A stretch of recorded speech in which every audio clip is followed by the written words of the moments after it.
Using your budget to strategically manage debt. A good budget structure makes it easy to control debt. Most debts are housed with your other fixed expenses, like your mortgage or auto loan.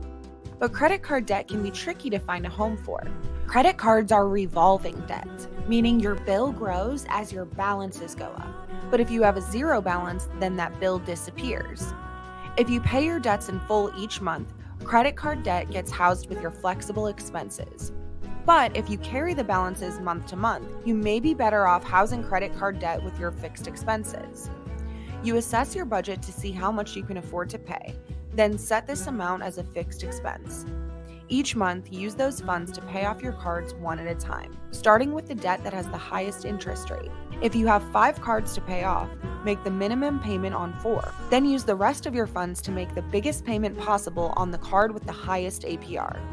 Once that debt is gone, move on to the next, paying each down one at a time. Each debt you boot frees up more cash to deal with the next one in line.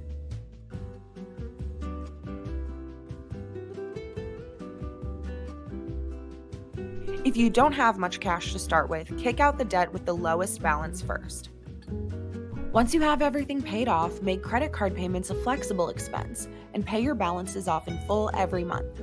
A good rule of thumb to avoid overspending is that credit card payments should never take up more than 10% of your income. And remember, if you're having trouble making debt payments fit in your budget, Consolidated Credit is here to help.